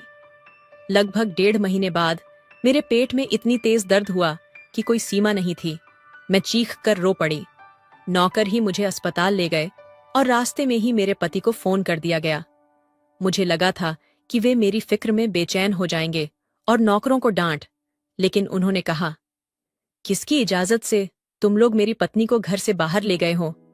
उसे तुरंत घर वापस लाओ। ये सुनकर मेरे पैरों तले जमीन खिसक गई। मुझे यकीन नहीं हो रहा था कि वह बुढ़ा इतना बेरहम भी हो सकता है। मैं रो रही थी, तड़प रही थी। मेरी आंखों से लगातार आंसू बह रहे थे, लेकिन उन्हें मेरी बिल्कुल भी फिक्र नहीं थी। उन्हें तो बस इस बात का डर था कि मैं बाहर क्यों गई। उन्होंने तुरंत नौकरों से कहा कि मुझे घर ले आए, वे घर आकर मेरा इलाज कर देंगे। जबकि मुझे हैरानी हो रही थी कि ना तो वह डॉक्टर थे और ना ही कोई वैद्य, तो वह मेरा इलाज कैसे कर सकते थे। लेकिन मैंने ज्यादा सवाल करना जरूरी नहीं समझा और चुपचाप घर आ गई। मैं पेट के दर्द से तड़प रही थी। सभी नौकर मुझे दुखी नजरों से देख रहे थे। सभी को मेरी हालात पर अफसोस हो रहा था, और भला अफसोस क्यों नहीं होता। मैं बहुत छोटी थी और इस दर्द से गुजर रही थी। थोड़ी ही देर बीती थी कि मेरे पति घर आए और मुझे देखते हुए उन्होंने कहा, तुम्हें समझना चाहिए कि यह सब होता रहता है। तुमने सबको बेवजह परेशान किया है। यह कहकर उन्होंने मुझे कमरे में जाने के लिए कहा। मैं दर्द से तड़प रही थी, लेकिन फिर भी अपना पेट पकड़ते हुए कमरे में चली गई। वह बुढ़ा भी मेरे पीछे पीछे आया। मन तो कर रहा था इस बुढ़े की जान ले लूं, लेकिन मैं कर भी क्या सकती थी। खैर, उन्होंने अलमारी से एक दवा निकालकर मुझे जबरदस्ती पिलाई। वह दवा बहुत ही कड़वी थी। मेरा दिल बहुत घबरा गया था। मुझे देखते हुए उन्होंने नर्म भरे लहजे में कहा, अब तुम्हें परेशान होने की जरूरत नहीं है। मैंने तुम्हारा इलाज कर दिया है। अब तुम जल्दी ठीक हो जाओगी और यह दर्द भी ठीक हो जाएगा। मैं अपने पति को देखते हुए बोली, मेरा पेट क्यों बड़ा हो रहा है? सब ठीक है ना? मुझे घबराहट हो रही थी। उन्होंने मुझे देखते कहा, हाँ, सब कुछ ठीक है। तुम परेशान मत हो, अब लेट जाओ और आराम करो। मुझे इस बुढ़े पर शक हो रहा था। ऐसा लग रहा था जैसे वह मेरे साथ कुछ गलत कर रहा हो, लेकिन क्या इस बारे में मैं अनजान थी? 2 दिन बाद वह बुढ़ा फिर से मेरे करीब आया। मैं तुरंत उनसे दूर हो गई और उन्हें देखकर बोली, मुझे आपके साथ अब नहीं रहना। मेरे हालात बहुत खराब हो रही हैं। पेड़ देखिए कितना बड़ा हो चुका है। मुझे लगता है कि यह सब आपकी वजह से ही हो रहा है। मेरा पेट बड़ा हो रहा है। मेरी बात सुनकर वह हंसने लगा और कहने लगा, अरे नहीं, यह तो तुम्हारा प्राकृतिक रूप से बड़ा हो रहा है। इधर आओ। जब मेरी चीखें तेज हो गई थीं, मैं उन्हें देखते हुए बोली, मैं आपको मना कर रही हूं, मेरे साथ यह सब मत कीजिए। आपको क्यों समझ नहीं आ रहा? कहने को मैं 13 साल की थी, लेकिन मेरे अंदर बहुत समझ थी। बचपन से ही मैंने अपने घर में तंगी देखी थी, जिस वजह से मुझे बहुत समझ आ गई थी। मेरे पति मुझे दोबारा समझाते हुए कहने लगे, तुम बेवजह शोर मचा रही हो, इधर आओ। ये कहते ही उन्होंने मुझे फिर से दबोच लिया। अगली सुबह जब मेरी आंख खुली तो मैं अपने कमरे में ही थी, लेकिन आज मेरे पेट का दर्द किसी भी कीमत पर कम होने का नाम नहीं ले रहा था। मैं तुरंत बाथरूम में भागी और जब मैंने अपने पेट से अपना कपड़ा हटाई तो मेरे रोगटे खड़े हो गए, क्योंकि मेरे पेट के अंदर से तो जिस दिन से मैं यहाँ आई थी मुझे सब कुछ अजीब महसूस हो रहा था। यहाँ पर रहने वाले नौकर भी मुझे कुछ अजीब लगते थे, मगर मैंने यह बात किसी से नहीं कही थी। यह कोई घर नहीं बल्कि एक बंगला था। चारों तरफ सोफे कालीन और बाहर खूबसूरत गार्डन देखकर मुझे अच्छा लग रहा था, लेकिन जो हरकत मेरे साथ यह बुढ़ा करता था उसे सोचकर मेरे रोगटे खड़े हो जाते थे। मेरी तकलीफ बढ़ती जा रही थी। मेरा पेट बढ़ रहा था और अब मुझे दर्द भी होने लगा था। इतना दर्द कि मैं सहन न करते हुए रोने लग जाती थी। जिस दिन मैं डॉक्टर के पास जाने लगी थी, आधे रास्ते से ही मेरे पति ने मुझे घर वापस भेज दिया और एक अजीब सी दवाई पिला दी। मैं पढ़ी लिखी भी नहीं थी उस दिन दवा का नाम पढ़ पाती। बस वह काले रंग की बोतल में होती थी। समय धीरे धीरे बीतने लगा, लेकिन मेरा पेट जो बढ़ रहा था उसने मुझे अजीब सी उलझन में डाल दिया था। आज मेरे पेट में अजीब सी बेचैनी महसूस हो रही थी, जैसे आग लगी हो जो मुझे जलाकर खत्म कर देगी। तभी अचानक मैंने अपनी नाभि के पास कुछ महसूस किया। मैं वहां हाथ रखकर बाथरूम चली गई और जब मैंने अपनी कमीज हटाई तो नाभि से अजीब सा पानी निकल रहा था। मेरी जान सूख गई थी। ये क्या हो रहा था? मुझे कुछ समझ नहीं आ रहा था। मैं तुरंत बाहर आई और बिना किसी को बताए ड्राइवर के साथ डॉक्टर के पास चली गई। हमारे घर के पास ही एक अस्पताल था जहां एक औरत डॉक्टर थी। एक बार मुझे बुखार हुआ था तो मेरे पति मुझे वहीं लेकर गए थे, इसलिए मुझे पता था। जैसे ही मैं अस्पताल के अंदर आई, ड्राइवर तुरंत बोला, हमें मालिक को बता देना चाहिए वरना ये बिना वजह गुस्सा करेंगे। पिछली बार भी उन्होंने मना कर दिया था, पर मैंने उसे चुप करवाया और अस्पताल के अंदर चली गई। जब मैंने अपनी स्थिति डॉक्टर साहिबा को बताई तो वे मुझे देखकर हैरान रह गईं। उन्होंने तुरंत मेरे खून के टेस्ट किए और उस खून के टेस्ट में पता चला कि मेरे पेट में एक रसोली बन गई है। मेरे पति रात के समय मेरे सामने बेहद तीखे और लाल मिर्च वाले खाने रखते थे, जिन्हें खाकर मेरी जान निकल जाती थी। मुझे बहुत तकलीफ होती थी। जब मैं मना करती तो वह जबरदस्ती मेरे मुंह में डाल देते। मैं एक इंसान थी, कब तक ये सब सहन करती? मेरी चीखें निकल जाती थीं। सुबह उठने के बाद मेरे हालात और भी खराब हो जाती थी। उन्हीं खानों की वजह से मेरा पेट बढ़ रहा था और इस पेट में रसोली बन गई थी। मैं रोते पीटते घर आई। रात के समय जब मेरे पति मेरे लिए वही खाना लाएं, तो मैंने सारा खाना फेंक दिया। मैं किसी भी खाने को मुंह नहीं लगाना चाहती थी, क्योंकि इन्हीं खानों की वजह से मेरी जिंदगी बदतर हो गई थी। मेरे पति मुझे देखते हुए बोले, यह क्या बदतमीजी है, खाना क्यों फेंका? पति के गुस्से को देखकर मैं एक पल के लिए डर गई थी, लेकिन फिर मैंने डॉक्टर की बताई हुई हर बात उन्हें बता दी। तब वे गुस्से में मेरी ओर देखकर चीख पड़े, तुम किसकी इजाजत से अस्पताल गई थी? और उस ड्राइवर से तो मैं अभी पूछता हूँ। वे मुझे जवाब दिए बिना नीचे चले गए। मैं हैरान थी कि वे ऐसा क्यों कर रहे हैं। जबकि यह कोई बड़ी बात नहीं थी। अच्छा ही हुआ कि मुझे इस बारे में पता चल गया। खैर, बाद में मुझे पता चला कि यह बुढ़ा कोई साधारण आदमी नहीं है। यह एक वैज्ञानिक थे और मुझ पर एक रिसर्च करना चाहते थे। वह देखना चाहते थे कि जिस औरत के पेट में रसोली होती है वह कब तक जीवित रह सकती है और क्या वह बच्चे को जन्म देने की क्षमता रखती है। ये सब जानकर तो मेरे रोंगटे खड़े हो गए थे। अब मेरे पास ना कोई ठिकाना था और ना ही कोई जगह जहां मैं जा सकती थी, लेकिन मैं अपने साथ यह सब होते हुए नहीं देख सकती थी। उस आदमी ने मुझे कमरे में बंद कर दिया था। अब ना मैं किसी से मिल सकती थी और ना ही कोई मुझसे मिल सकता था। मगर कहते हैं, कोई देखे या ना देखे, ऊपर वाला सब कुछ देख रहा है।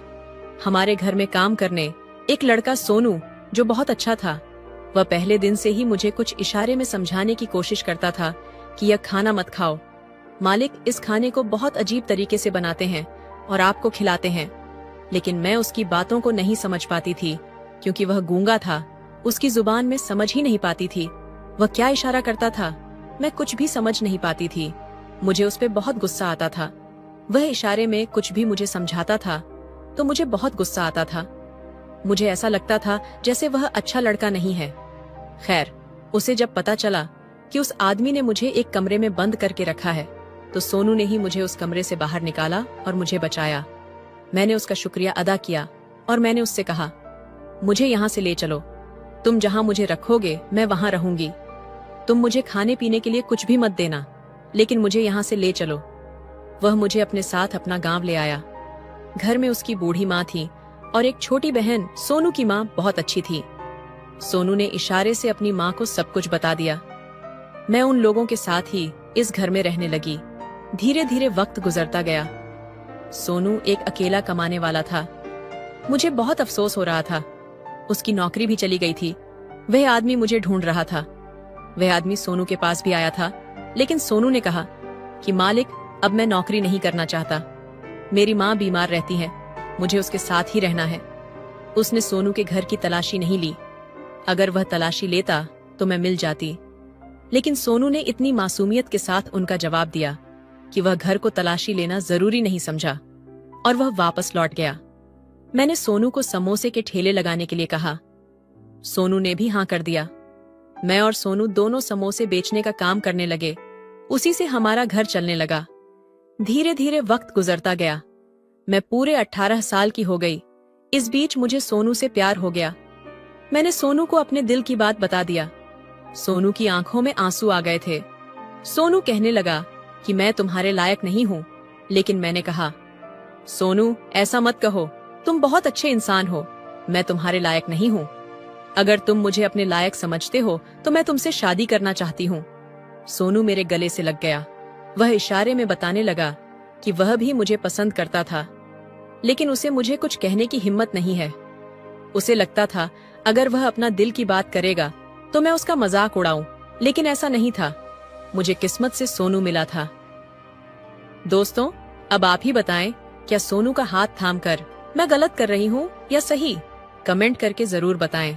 उम्मीद करती हूँ आपको हमारी कहानी पसंद आई होगी। कहानी पसंद आई है तो वीडियो को लाइक और चैनल को सब्सक्राइब जरूर करें।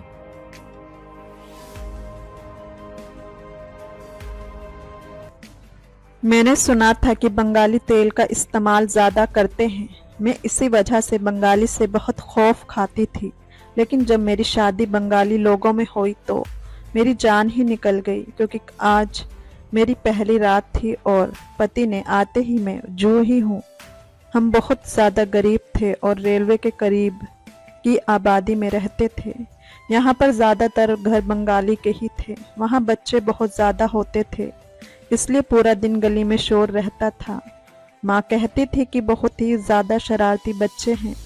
मेरे पिताजी की एक बंगाली के साथ बहुत दोस्ती थी। वह हमारे पड़ोसी भी थे। मेरे पिताजी ने कहा कि हम बड़े परेशान हैं, समझ नहीं आती क्या करें। बेटी की उम्र निकलती जा रही है, लेकिन दहेज ही जमा नहीं हो रहा है, तो शादी कैसे करेंगे? क्योंकि बिटिया तो दहेज के साथ ही जाती हैं। लोग दहेज के साथ बेटियां ले जाते हैं। उस बंगाली ने कहा कि ये तुम्हारे यहाँ ही दहेज की मुसीबत है, हमारे यहाँ तो लड़का सारा कुछ खुद ही बनाता है। मेरे पिताजी ये सुनकर हैरान रह गए। उसने बताया कि कुछ बंगाली होते हैं जिसमें लड़का दहेज भी खुद बनाता है, लड़की के लिए सोना भी बनाता है और लड़की के घर में जो खाना पकता है उसके पैसे भी देता है। और उसके अलावा अगर लड़की खूबसूरत हो तो उसके पिता अगर कोई और शर्त रखना चाहे तो वह भी लड़कों को पूरी करनी पड़ती है। मेरे पिताजी ने कहा कि मेरी बेटी की शक्ल और सूरत तो बहुत ही अच्छी है, अब शादी की उम्र भी हो गई है। उसकी माँ कहती है कि इसकी शादी के बारे में सोचो, शादी होते होते भी 2-3 साल लग जाते हैं। अगर उम्र निकल गई तो लोग उल्टी सीधी बातें करेंगे। पिताजी को उनके दोस्त ने कहा कि तुम बंगाली में शादी क्यों नहीं करते, लेकिन पिताजी ने कहा कि हम लोग तो बंगाली में रिश्ता कैसे करेंगे। उन्होंने कहा कि आजकल कोई फर्क नहीं पड़ता, बंगाली रिश्ता ले लेते हैं। मैं अपने दोस्त से बात कर लेता हूँ, उसका एक जवान बेटा है, बहुत ही ज्यादा नेक है, उसके साथ अपनी बेटी की शादी कर लो। दहेज और सोना भी वह खुद ही बना देंगे, तुम्हारा तो कोई खर्च ही नहीं होगा। फिर पिताजी को ये बात बहुत अच्छी लगी, लेकिन जब उन्होंने ये बात माँ से कही तो माँ ने कहा कि हमारी बेटी उस माहौल में कैसे रहेगी।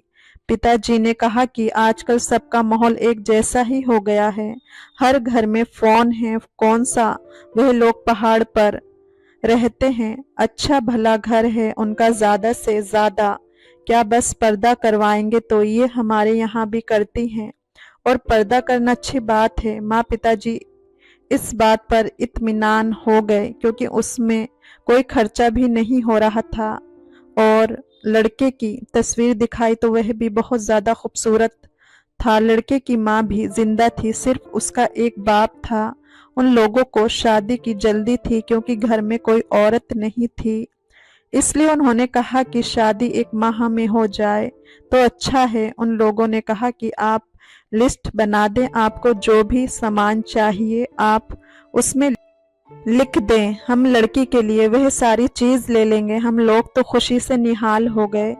पिताजी ने लिस्ट में सब कुछ लिख दिया, उन लोगों को कोई मसला नहीं था। उसके अलावा उन्होंने कहा कि हम 6 तोले सोना पहन सकते हैं, उससे ज्यादा नहीं। हम लोग तो खुश हो गए, हमें तो लगा था कि वह 1 तोला भी पहना दे तो बड़ी बात है। वह तो 6 तोले सोना पहना रहे थे। उन्होंने खाने के पैसे, जिसको वह रिसेप्शन कह रहे थे, मेरे पिताजी को 2 लाख रुपया भी दिया। उसके अलावा उन्होंने कहा कि कोई आपकी शर्त है, तो हमने कहा कि बस बेटी को खुश रखें और हमारी कोई शर्त नहीं है। पर मैं थोड़ी डरी हुई थी क्योंकि हम सब यही सोचते थे कि बंगाली हर मामले में कुछ ज्यादा ही सख्त होते हैं, उनके अपने वसूल होते हैं, उनके घर में बहुत ज्यादा तंग माहौल होता है, वह पर्दा करवाते हैं, कहीं आने जाने नहीं देते हैं। लेकिन दूसरी तरफ ये भी सोचते हैं कि बंगाली ज्यादा खूबसूरत होते हैं, बहादुर होते हैं और औरतों का ख्याल रखते हैं। मेरे दिमाग में अजीबो गरीब किस्म के ख्याल आ रहे थे। मैं नहीं जाना चाहती थी इतना दूर, मैं सिर्फ यही सोच रही थी कि मैं इतना दूर नहीं जाना। लेकिन माँ ने समझाया, मम्मी ने कहा कि बेटी चाहे पास ही वाले घर में क्यों ना चली जाए, मायका तो पराया हो जाता है।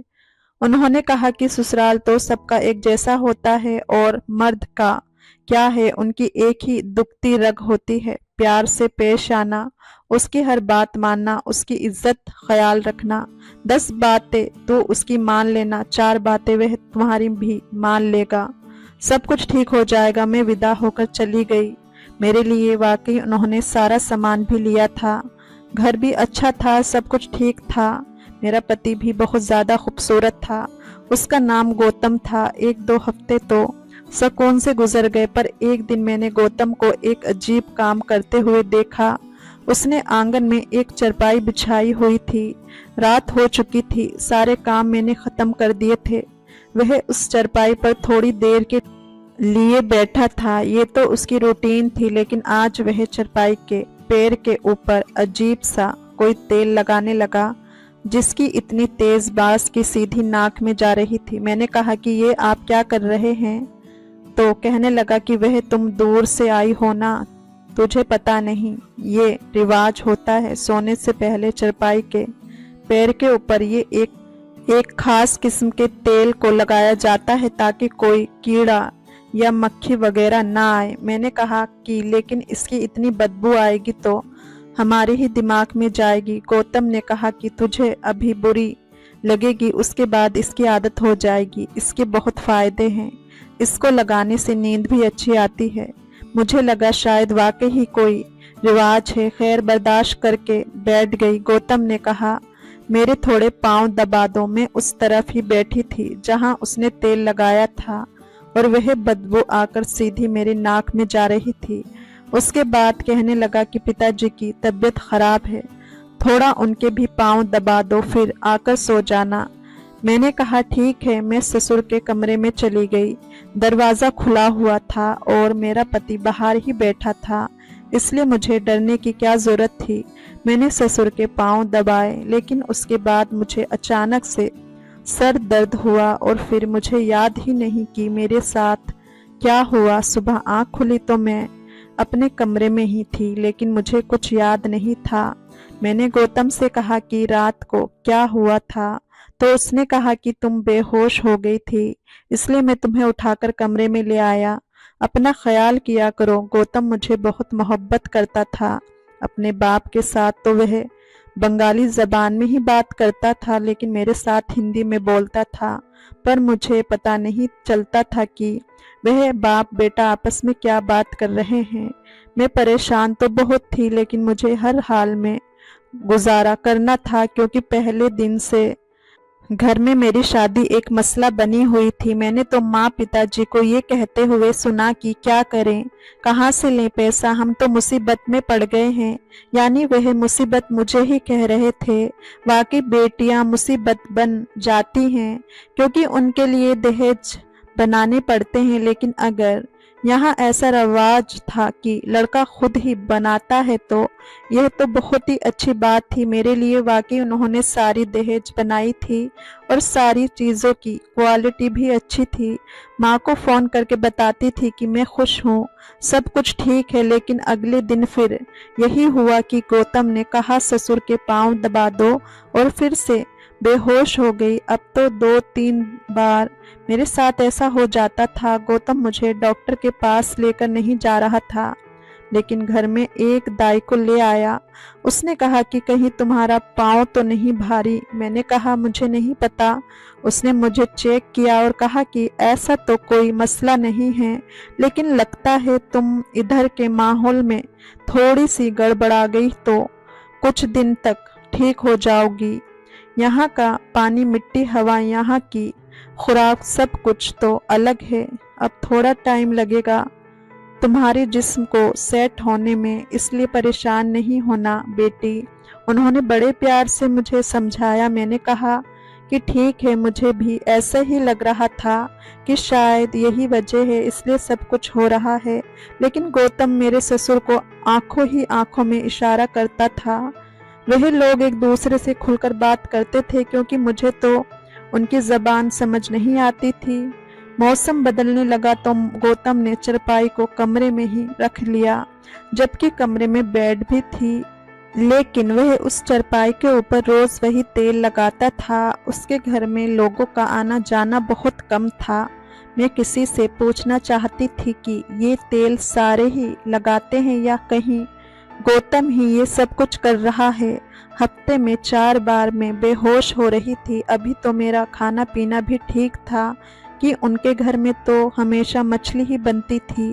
हमारे घर में इतनी दौलत नहीं थी, हम लोग दाल खाकर ही गुजारा करते थे। यहाँ आकर तो मेरी सेहत अच्छी होनी चाहिए थी, लेकिन ये सब कुछ क्यों हो रहा था। यहाँ की औरतें मुझे अजीब नज़रों से देख रही थी। ऐसा लगता था कि किसी जानवर को चिड़ियाघर में बंद कर दिया है और सारे उसे देख रहे हैं। वे कह रही थी कि कहाँ से लाए हो उसको, ये यहाँ पर कैसे रहती है। वैसे इस हवाले से मुझे कोई मसला नहीं था। मेरा पति मुझे अपने साथ कहीं लेकर नहीं जाता था।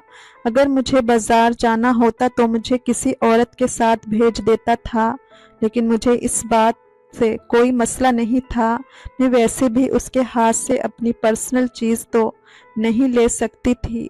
ससुर भी अपने काम से काम रखते थे। खाना पीना उस घर का अच्छा था, जिंदगी गुजर रही थी। लेकिन ये जो कुछ भी हो रहा था उससे मैं काफ़ी परेशान थी। और फिर एक दिन कुछ ऐसा हुआ कि मेरे दिल में एक बहुत बड़ा शक बैठ गया। एक दिन मैं सुबह उठी तो मेरे चेहरे पर अजीबो गरीब निशान थे।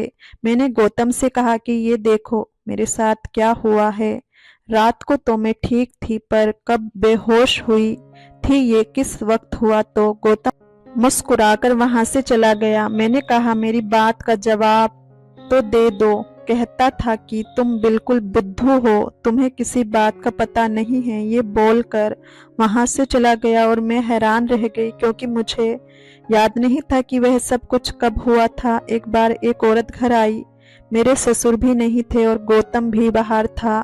उसने मुझे कहा कि चीनी, तो मुझे समझ आ गई कि वह शक्कर मांगने आई है। फिर मैंने उसे चीनी दे दी तो उसने चारपाई की तरफ देखा और कहा कि ये क्या हुआ है। मुझे उसकी समझ नहीं आ रही थी, क्योंकि तेल लगाने की वजह से चारपाई का सारा पाया बिल्कुल ही गंदा हो गया था।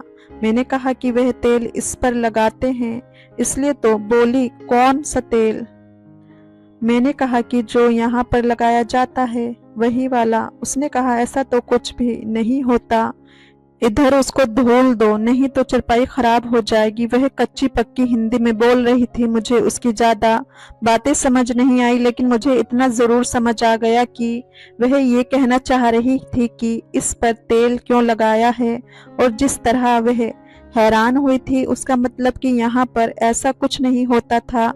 फिर गौतम ये सब कुछ क्यों कर रहा था ये मेरी समझ से बाहर था। मैं ससुर के कमरे में जाते ही मैं बेहोश क्यों हो जाती थी। मेरे सर में दर्द होता था कि मुझे अपना आपा संभाला नहीं जाता था। रात में मैं बेहोश रहती थी, मुझे पता ही नहीं चलता था कि मेरे साथ क्या हो रहा है। शादी हुई थी, गौतम ने अभी तक मायके नहीं भेजा था। उसने कहा था कि बार बार नहीं भेज सकता। माँ पिताजी तो चुप थे, क्योंकि वह कहते थे कि हम लड़की वाले हैं, ज्यादा बात करेंगे तो तुम्हारे लिए ही मसला होगा। मेरा बहुत दिल कर रहा था यहाँ से जाने का, पर कोई जाने ही नहीं दे रहा था। शादी को 5 महीना हो गए थे। 5 माह में इंसान एक चक्कर तो लगा ही लेता है। मैं यहाँ पर परेशान भी बहुत थी, लेकिन फिर भी गौतम ने कहा कि इतनी दूर तुम्हारा घर है, फिलहाल मेरे पास किराए के पैसे नहीं हैं, अगले महीने में तुम्हें ले जाऊंगा, फिर बेशक 3 महीने तक रहना, मुझे कोई फर्क नहीं पड़ेगा। मैं इस बात पर खुश हो गई कि चलो देर से ही सही, पर महीने के लिए जाऊंगी। पर जाने से पहले मुझे ये जरूर जानना था कि इस घर में क्या हो रहा था। एक दिन गौतम से कहा कि दिल घबरा रहा है, तो उसने कहा कि पास वाली आंटी के घर चली जाओ। उनके पास गई तो उनकी बहू पढ़ी लिखी थी, उसके साथ थोड़ी बहुत बातचीत भी हो गई। उसने कहा कि कैसी हो, तो मैंने कहा ठीक हूँ। उसने कहा कि अच्छी बात है, तुम्हारा पति अपने बाप पर नहीं गया। मैंने कहा क्या मतलब है। बोली तुम्हारा ससुर बहुत ही जालिम आदमी है, सारी जिंदगी अपनी बीवी को मारता रहा, यहाँ तक कि मार मार कर उसकी जान ले ली। उसकी चीखों की आवाज पूरे मोहल्ले में आती थी। मैं सुनकर हैरान रह गई। मैंने कहा कि मेरा पति ऐसा बिल्कुल भी नहीं है, वह इस तरह की कोई हरकत नहीं करता है। जब से आई हूँ मेरा बहुत ख्याल कर रहा है, हर बात मानता है। उसने कहा कि अच्छी बात है, जरूरी नहीं कि बेटा बाप पर जाए। तुम्हारे पति के हवाले से कोई बात हमने नहीं सुनी, इस मामले में वह अच्छा है, बस अपने घर में खुश रहो। मैंने कहा कि मैं बोर हो जाती हूँ। उसने कहा जब भी तुम्हारा दिल करे इधर आ जाया करो। उसने कहा कि यहाँ पर जो लोग पढ़े लिखे हैं सिर्फ उन्हीं को हिंदी आती है, क्योंकि स्कूल में हिंदी सीख सकते हैं। मैंने मैट्रिक किया है इसलिए आती है हिंदी। एक रात गौतम ने फिर से वही तेल लगाया और मैं थोड़ी देर कमरे में बैठी रही। उसके बाद गौतम ने कहा कि जाकर ससुर के पांव दबा दो। जब ससुर के कमरे में गई तो वह बेड पर लेटे थे, पर उनके पांव दबाने से पहले ही मेरा सर चक्कर आने लगा था और मैं फौरन बेहोश हो गई थी। लेकिन मैं बेहोश सिर्फ उनके सामने हुई थी। दरअसल मैंने अपनी नाक में रुई डाल ली थी और मैं मुंह से सांस ले रही थी। मैंने ये प्लान बनाया था, मैं देखना चाहती थी कि क्या होता है जब नाक में रुई डाली, तो उसके बाद बिल्कुल भी बेहोश नहीं हुई। इसका मतलब कि मैं बेहोश उस तेल की वजह से ही होती थी। उसकी इतनी ज़्यादा तेज बदबू थी। गौतम ने कहा था कि तुम्हें इसकी आदत हो जाएगी, लेकिन अभी तक मुझे इसकी आदत नहीं हुई थी। मैं बेहोश हुई तो मेरे ससुर ने गौतम को आवाज़ दी। मैं सब कुछ सुन रही थी और बेहोश होने की एक्टिंग कर रही थी। गौतम वहां पर आया और मेरे ससुर ने कुछ कहा। शायद उनका मतलब था कि ये बेहोश हो गई है, उसे उठाकर ले जाओ। यानी वह मेरे साथ ऐसा कुछ नहीं कर रहे थे। मैं बेहोश हो गई थी तो मुझे उठाने के लिए मेरे पति को बुलाया था। लेकिन मैं हैरान रह गई कि मुझे मेरे पति ने उठाया तो अपने कमरे में नहीं ले गया, बल्कि मुझे मेरे ससुर के बिस्तर पर लेटा दिया और खुद कमरे से बाहर चला गया। मुझे नहीं पता था कि क्या हो रहा है, क्योंकि मेरी आंखें बंद थी, लेकिन कमरे में सिर्फ मैं और ससुर थे। मुझे थोड़ी हलचल की आवाज़ आई। शायद वह बाथरूम में गए थे। मैंने उठकर दरवाज़ा खोला और देखा कि गौतम तो बाहर सुकून से बैठकर अपने मोबाइल में बिजी था। मुझे अपने बाप के साथ कमरे में बंद करके इसका क्या मतलब था, मैं समझ गई थी। मैंने शोर करना शुरू कर दिया और पास वाली उस दाई माँ के घर चली गई, जो मुझे चेक करने के लिए आया करती थी। मैंने उनको सब कुछ बता दिया। उसकी बहू को मेरी जुबान समझ आ रही थी। वह लोग हैरान रह गए और मैंने वापस जाने से इनकार कर दिया। वहीं से फ़ोन करके अपने पिताजी को बुलाया। उन्होंने कहा कि जल्दी आ जाएंगे, पर उनको तो आते सुबह हो गई। मेरे पिताजी पुलिस में कंप्लेंट कराने चाहते थे, लेकिन उन्होंने कहा कि इधर पुलिस कंप्लेंट नहीं चलती, यहाँ पंचायत होती है। शाम तक पंचायत बैठ गई। मुझे वहाँ पर जाने की इजाज़त नहीं थी, लेकिन मेरे पिता गए थे और उन्होंने पंचायत में जाकर सब कुछ बता दिया था। हम लोग बुरी तरह परेशान थे। मेरे पति ने शायद मेरे साथ ये इसलिए किया था क्योंकि मैं उसकी जात की नहीं थी, तो उसने सोचा कि ये तो वैसे ही बाहर वाली है, इसके साथ यही करना चाहिए। दोनों बाप बेटे मिलकर मेरे साथ गलत कर रहे थे। जो तेल वह चरपाई पर लगाया करता था, उस तरह का वहाँ कोई रिवाज नहीं था। बस वह मुझे बेवकूफ़ बना रहे थे। तो प्यारे दोस्तों, जहाँ तक हो सके हमेशा हमें अपने बिरादरी में ही शादी करनी चाहिए और माँ बाप को शादी करने से पहले हमेशा चाहिए कि वह अपनी बेटी के ससुराल की अच्छी तरह छानबीन कर लें, ताकि बाद में पछताना ना पड़े। हमारे बुजुर्गों को चाहिए कि हर हाल में अपनी औलाद जैसी लड़कियों को इज्जत दें। क्या आप मेरी बात से एग्री करते हैं? अपनी प्रतिक्रिया कमेंट बॉक्स में ज़रूर साझा करें। दोस्तों, कहानी अच्छी लगी हो तो वीडियो को लाइक, चैनल को सब्सक्राइब ज़रूर करें।